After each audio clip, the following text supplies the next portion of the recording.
I've been making videos about the fastest way to do stuff in Minecraft. You could say I'm a professional at doing things fast, but that is just not true. Because I am a fraud. Because I can't actually beat Minecraft itself fast. Like, not fast at all.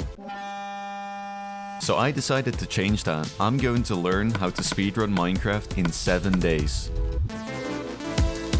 Wait, you don't even have time to do that. You work 40 hours a week.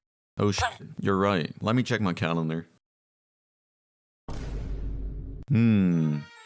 If I chop up the 7 days in 4 weekends, it's possible to make this work. This does mean that I have really long breaks in between the days, so I have to make some rules for myself. I'm not allowed to speedrun when it's not one of the designated days. I'm allowed to watch speedrunning content, and I can play Minecraft if I want to. I have one goal in these 7 days, and that is to beat the game under 15 minutes. I'm going to be learning how to speedrun by using MCSR, which is a speedrunning mod that makes speedrunning more fun. This is because it has filtered seeds. These seeds always have the resources to beat the game relatively fast. Therefore, you don't have to dig for a good seed every time you want to speedrun. This makes it a lot more fun to learn speedrunning, because you can just hop in a game and know it's beatable. Speaking of beating, let's get right to beating Minecraft. Before we actually hop into a game, what do you need to do in order to speedrun Minecraft? Well, speedrunning has 3 main chapters: Overworld, Nether, and the End. In the overworld, you usually collect iron for a pickaxe, bucket, and flint and steel. The bucket and flint and steel is to make a portal, and the pickaxe is for the gold in the bastion. There are seeds where you don't need any of these things, like when you have a completed portal. You also need to collect logs in order to craft beds and blocks. And finally, you also need some food to survive. After collecting this, you're ready to go to the next chapter, the Nether. The Nether has 2 structures you need to visit. You basically always start off with the Bastion. This is where you trade gold with piglins to get 3 resources: string for beds, ender pearls for eyes of ender, and at least 20 obsidian to make 2 portals. After collecting these resources, your next step is the fortress. The only thing you need to get here is blaze rods to complete your eyes of ender. Now you've collected all the resources that you need to beat the game. After this, you need to locate the stronghold, which is called Blinding, and kill the ender dragon. Sounds simple, right? With that out of the way, let's jump to day 1 of my speedrunning journey.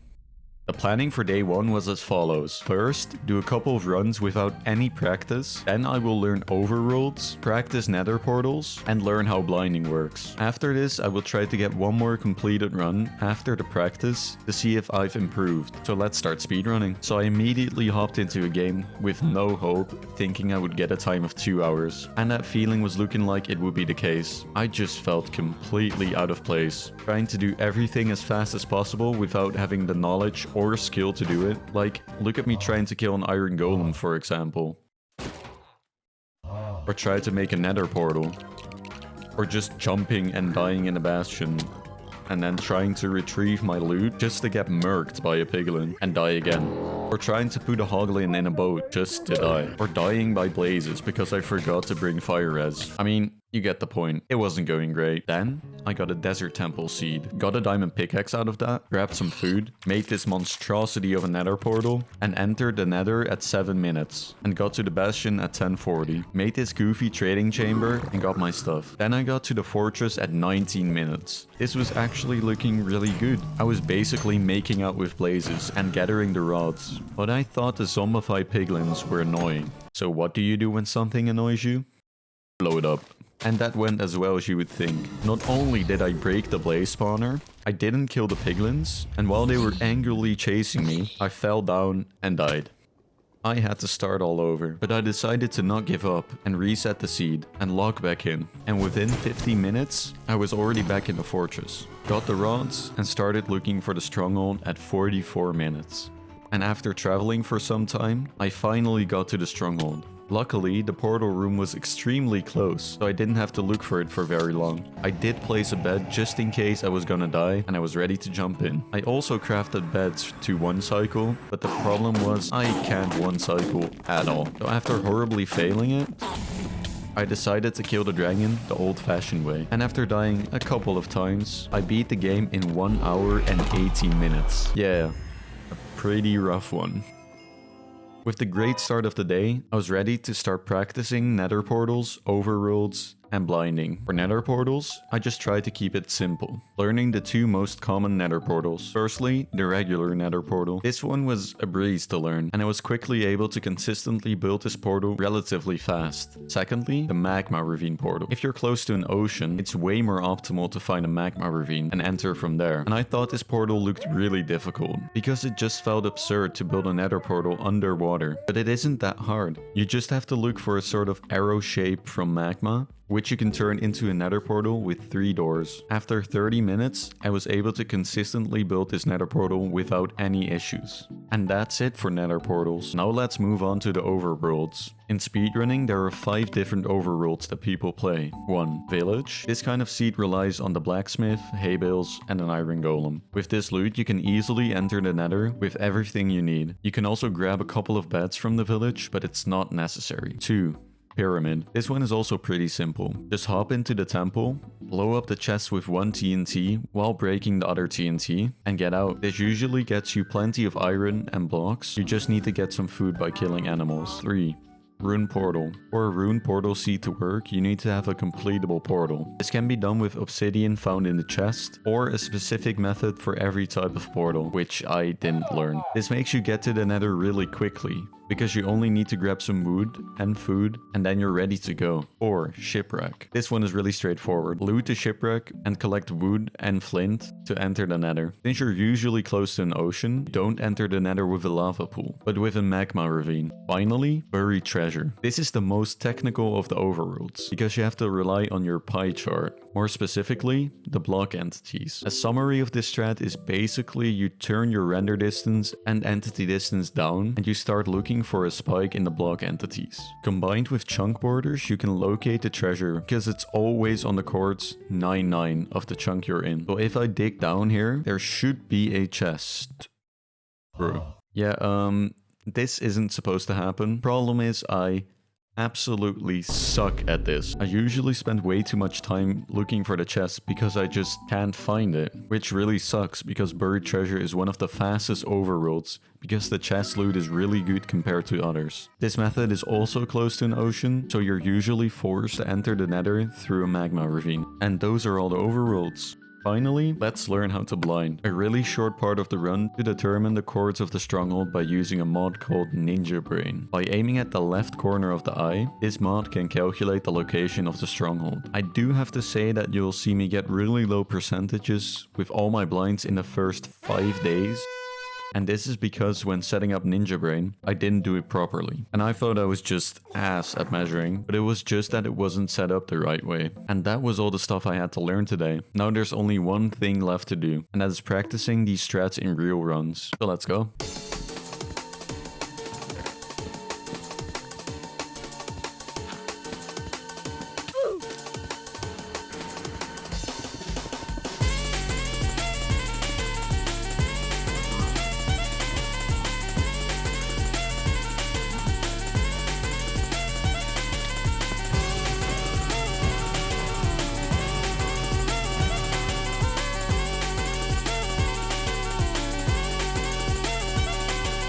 Whoa, stop the music, because this is where the mess starts. Because I die, and die, and die, and die. Mess up my horrible attempt at a 1 cycle. Die, die again. And finally kill the Ender Dragon in 38 minutes. I was actually really happy with this time. It really shows the practice I did already had a lot of impact in the run, but you can definitely see where I need to improve. But this was it for day 1. It was getting late and I had already played for way too long. Since day 1 was learning overworlds, day 2 will be all about learning the first part of the nether, bastions. So the first question is, how do you find a bastion? It's actually pretty simple, because by pressing F3 and looking at the E counter with your FOV lowered to 30, you need to look for a spike, around 30 plus. And then you know the direction of the bastion. Simple as that. So you found the bastion. What do we do now? Bastion routes. Bastion routes are one of the most important parts of a speedrun, because this is where you gather nearly all of the stuff you need to beat the game. In total, there are 4 bastions: treasure, housing, bridge, and stables. And in these bastions, there are different variants you all need to remember. My goal for the day was to learn all the routes by the end of the day. There's also a route you can learn, the route to the subscribe button. Only 6.9% of the people watching my videos are actually subscribed, so I would really appreciate a sub. But let's get back to the actual routes. Treasure and housing were honestly really doable. In around 2 hours, I learned all the routes and got some good practice in the practice map I was using. I was feeling really confident that I would also breeze through the last 2 bastions. And oh boy was I wrong, because bridge and stables are not for the weak. Where you just had to break a couple of blocks in the treasure, in bridge you had to parkour around the hogs and block clutch yourself at the same time. And don't get me started on stables. What the fuck is a left good gap? It's actually when the left side is open, meaning you can mine to the left to set up your piglin trade. These 2 bastions took me well over 3 hours to learn and practice. After learning all of them, I decided to practice them all at the same time by putting my practice mode on random. And I was actually surprised by how well I remembered all of them. After an hour, I was confident that I could do them in an actual run. But before I jumped the gun and start running, I first took a break to reset my mind, since I was already playing for 6 hours at this point. After a gym session, I was ready to get some field practice in.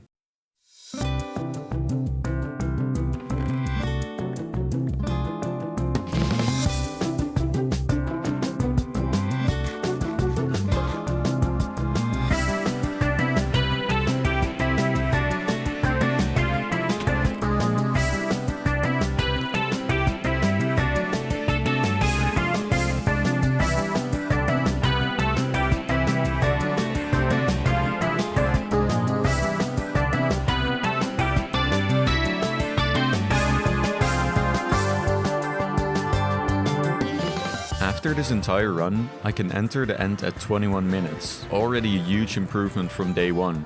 I was actually able to enter the end multiple times around the 20-minute mark. I even had a run where I entered the end at 17 minutes. But I felt like playing the end wasn't really necessary, because it would just take an eternity to kill the Ender Dragon without knowing how to one cycle. So the progress was looking good for day 2, but I had to go to work the next day, so this was it for today.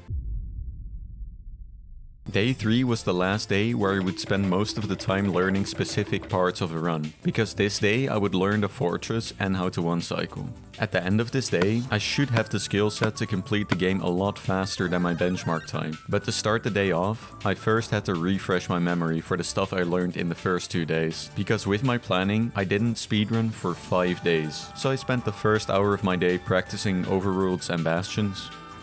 And after this, I started learning the fortress. So first, how do you find the fortress?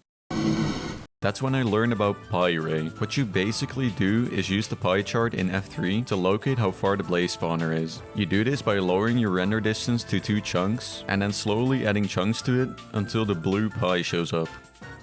Then you lower it by 4 and up it by 3. Put on chunk borders, and by walking across the chunk border, you can determine the direction of the fortress. But that's the only technical part about the fortress. The fortress itself only has wayfinding and blaze bedding. Wayfinding is so you can find the open part of the bastion, because blaze spawners only spawn in that area. And blaze bedding is a strategy to break the wall around the blaze spawner, so more blazes can spawn. These things weren't really hard to learn, and after an hour I was already really confident I could do this in a real run. But during a real run, it isn't as easy, because during a real run, it's all about multitasking. Because not only do you need to blaze bed and collect blaze rods, you also need to craft your beds and build a portal to blind at the same time. But anyways, let's go to the final and most important part of the day. Heck, the most important part of speedrunning, learning how to one cycle. Because in all my previous times, I spent an insane amount of time in the end killing the Ender Dragon. And with one cycling, the dragon is dead in the first purge. A purge is when the dragon flicks to the fountain and slowly starts descending. When it gets low enough, you can kill it by exploding beds. The timing of the beds is everything. At first, I really struggled with that. I kept not killing the dragon with 7 or more beds. While you should always be able to do it with 5 beds. I got relatively frustrated by my own incompetence. so it took me quite some time to actually consistently get the dragon in 5 to 6 beds. When I was done learning for the day, I was ready to start doing full runs. But because I spent so much time learning today, I didn't have time to run anymore. But luckily, I had day 4. I was really excited for this day. I had learned all the parts of a speedrun and I was ready to finally start improving my times. But I'm gonna be real, day 4 was by far the most frustrating day in this entire challenge. So let me break down why. Firstly, I had a lot of pressure to perform. Because this was the day to test if I was really able to speedrun properly. I was finally able to spend an entire day getting experience in real runs. Secondly, after this day I wouldn't be able to play for 12 days. Since I had something planned in the next weekend. So I felt like I had to get a good time this day. But I didn't get a single completion this day. That's also partially because I would reset if the time would be in the high 20s, but it's also because I made a ton of mistakes throughout the day. And this eventually led to so much frustration that I wasn't having a great time at all. So I quit playing for the day. Despite all this, there were some promising things this day, like blinding at 9 minutes and having a run where I could get the time in the low 20s if I didn't completely bottle the purge by standing in the wrong direction. And that was it. Day 4 is the biggest letdown. And the punishment was not playing for 12 entire days. So let's jump forward in time to day 5.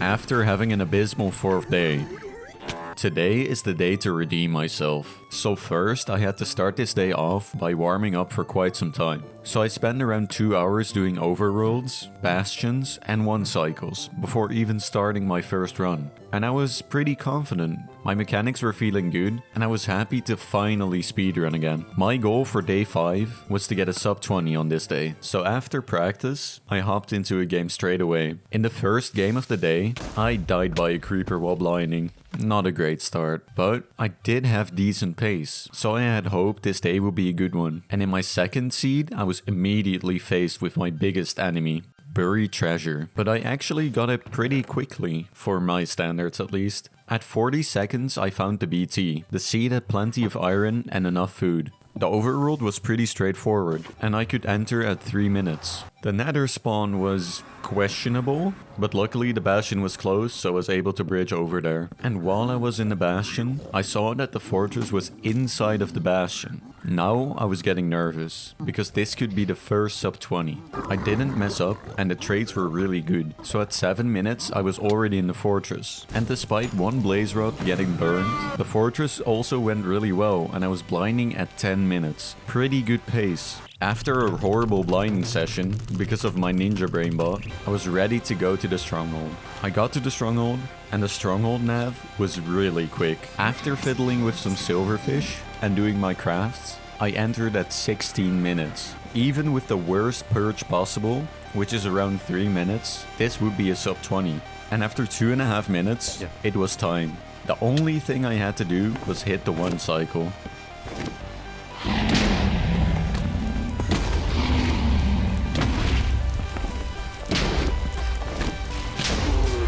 Yes, sir! Sub 20! And the sub 20 barrier has been beat. But I wasn't done for today. I still had the whole day ahead of me. A full day of stupid deaths. Some peculiar seeds.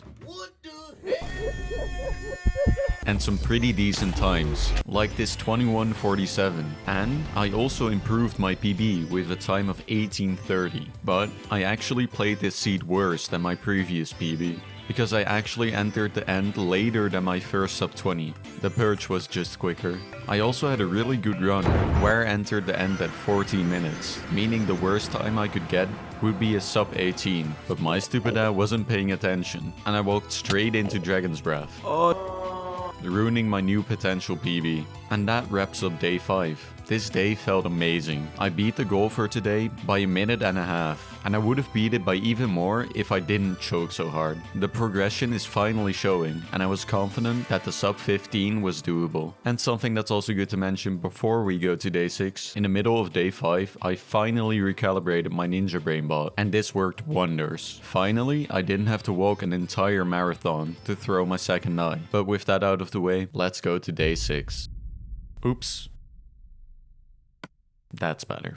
Day 6 was basically just another day full of trying to improve my PB. The goal for today was to get a time under 17:30, but I had a problem. You might have seen that I was in a lobby with a friend of mine in a lot of the runs. This is because you can't start a private room by yourself without a rank, and this day my friend wasn't able to play, so I couldn't queue private games. So how do you solve any problem in the world?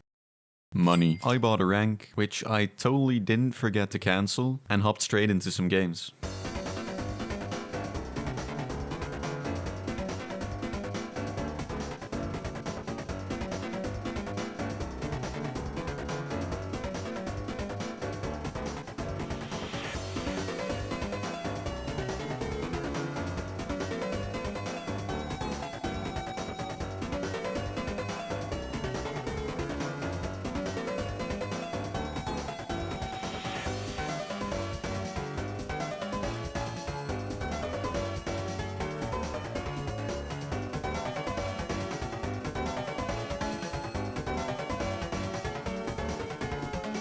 With my fastest end enter to date, I was ready for my new PB. The only thing left to do is wait and hit the 1 cycle. And this 1 cycle is kind of a special one, because I usually struggle with the timing of the beds. But I hit the best possible 1 cycle in terms of beds, and that is a 4 bed. So that's just a little cherry on top of my new PB of 17:22.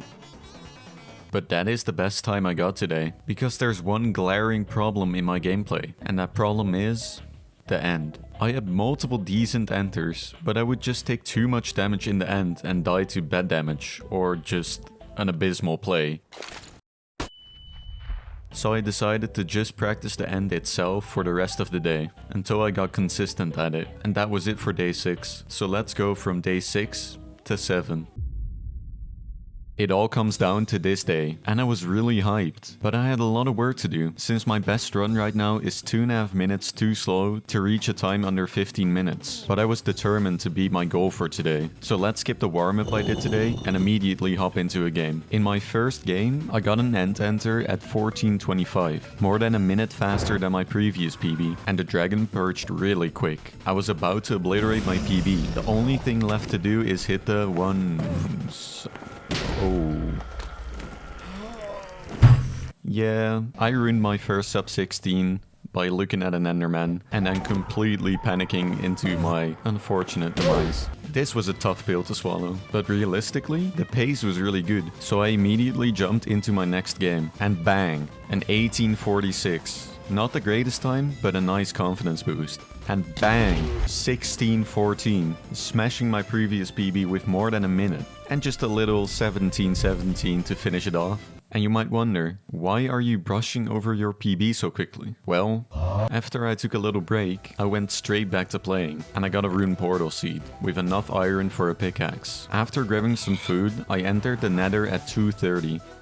And the bastion was right in front of me. The bastion round went fine. To try and save time, I was looking for the fortress in between trading, and I spotted it, which is a huge time save. So after I was done trading, I went straight to the fortress. After navigating to the good side, I arrived at the spawner. After grabbing my blaze rods, I was ready to blind, and I fell down trying to speed bridge. And threw 5 pearls to try and get into my portal, wasting like 30 seconds. But I still had good pace, and the cords were really close, so I was there in no time. And after some quick nav, I entered the end at 12:47. If the dragon doesn't take an eternity to purge, this could be sub 15, but the dragon just wouldn't purge. In total, it took 2 minutes and 50 seconds to purge, completely ruining my sub 15.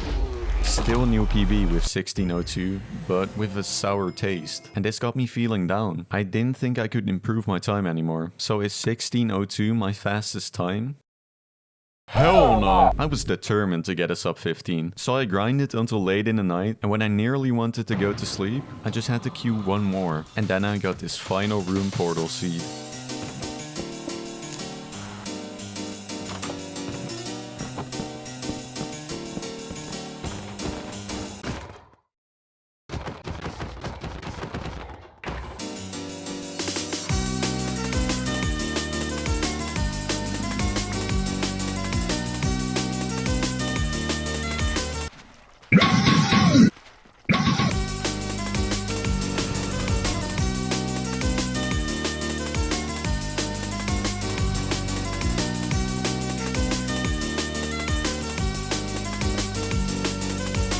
I got to the stronghold at 1250. This had potential to be sub 15. After some time, I found the portal room and I was ready to enter. I needed a really quick purge to make this sub 15. It purged in no time. All that was left was a simple one cycle.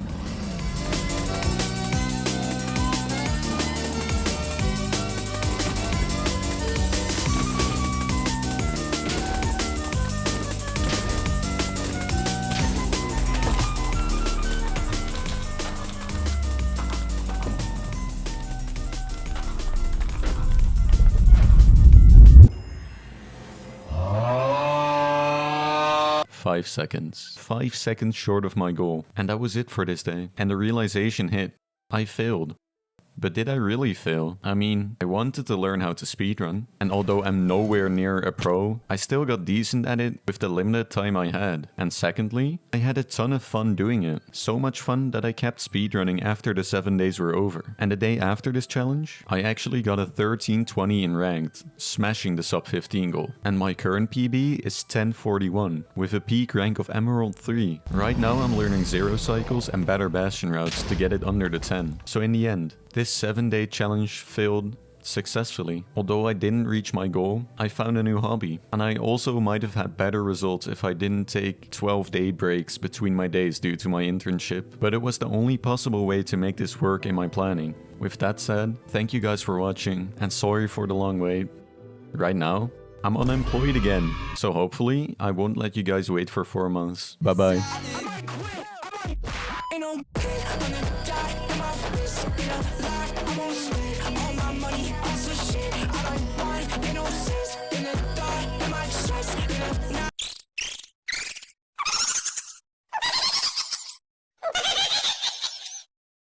Ha ha!